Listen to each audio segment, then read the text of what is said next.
उज्जैनी में राजा चंद्रसेन का राज था। वहाँ भगवान शिव का परम भक्त था। शिवगणों में मुख्य मणिभद्र नामक गण उसका मित्र था।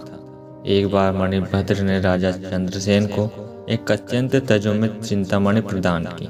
चंद्रसेन ने इसे गले में धारण किया तो उसका प्रभामंडल तो जगमा ही उठा। साथ ही तुरंत देवों में उसकी यश कीर्ति बढ़ने लगी। उस मणि को प्राप्त करने के लिए दूसरे राजाओं ने प्रयास आरंभ कर दिए। कुछ ने प्रत्यक्ष मांग की, कुछ ने विनती की। चूंकि वहाँ राजा की अत्यंत प्रिय वस्तु थी, अतः राजा ने वह मणि किसी को नहीं दी। अंततः उस पर मणि आकांक्षी राजाओं ने आक्रमण कर दिया। शिव भक्त चंद्रसेन भगवान महाकाल की शरण में जाकर ध्यान मग्न हो गया। तब चंद्रसेन समादित्य था। तब वहाँ कोई गोपी सात बालक को साथ लेकर दर्शन हेतु आई। बालक की उम्र 5 वर्ष और गोपी विधवा थी। राजा चंद्रसेन को ध्यान मग्न देखकर बालक भी शिव की पूजा हेतु प्रेरित हुआ। वह कहीं से एक पाषाण को ले आया और अपने घर के एकांत स्थल में बैठकर भक्ति भाव से शिवलिंग की पूजा करने लगा। कुछ देर पश्चात उसकी माता ने भोजन के लिए उसे बुलाया, किंतु वह नहीं आया। फिर बुलाया, वह फिर नहीं आया। माता स्वयं बुलाने आई तो उसने देखा बालक ध्यान मग्न बैठा है और उसकी आवाज़ सुन नहीं रहा है। तब क्रुद्ध हो माता ने उस बालक को पीटना शुरू कर दिया और समस्त पूजन सामग्री उठाकर फेंक दी।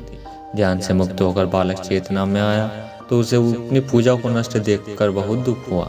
अचानक उसकी व्यथा की गहराई से चमत्कार हुआ। भगवान शिव की कृपा से वहाँ एक सुंदर मंदिर निर्मित हो गया। मंदिर के मध्य में दिव्य शिवलिंग विराजमान था एवं बालक द्वारा सज्जित पूजा यथावत थी। उसकी माता भी तंत्र भंग हुई तो वहाँ भी आश्चर्यचकित हो गई। राजा चंद्रसेन को जब शिव जी की अनंत कृपा से घटित इस घटना की जानकारी मिली तो वहाँ भी उस भक्त से बालक से मिलने पहुंचे। अन्य राजा तो मणि हेतु युद्ध पर उतारू थे, वे भी पहुंचे। सभी ने राजा चंद्रसेन से अपने अपराध की क्षमा मांगी और सब मिलकर भगवान महाकाल का पूजन अर्चन करने लगे। कभी वहाँ राम भक्त की श्री हनुमान जी अवतरित हुए और उन्होंने गौ बालक को गोद में बैठाकर सभी राजाओं और उपस्थित संत जन समुदाय को संबोधित किया। शिव के अतिरिक्त प्राणियों की कोई गति नहीं है। इस गो बालक ने अतिरिक्त शिव पूजा को मात्र देखकर ही बिना किसी मंत्र अथवा विधि विधान के शिव आराधना पर शिवस्त सर्वधि मंगल को प्राप्त किया है। यहाँ शिव का परम श्रेष्ठ भक्त समस्त गोपजनों की कीर्ति बढ़ाने वाला बालक है। इस लोक में यहाँ अखिल अनंत सुखों को प्राप्त करेगा व मृत्यु उपरांत मोक्ष को प्राप्त होगा। इसी वंश का 8वां पुरुष महायशस्वी नंद होगा, जिसके पुत्र के रूप में स्वयं नारायण कृष्ण नाम से प्रतिष्ठित होंगे। कहा जाता है भगवान महाकाल तब से उज्जैनी में स्वयं विराजमान है।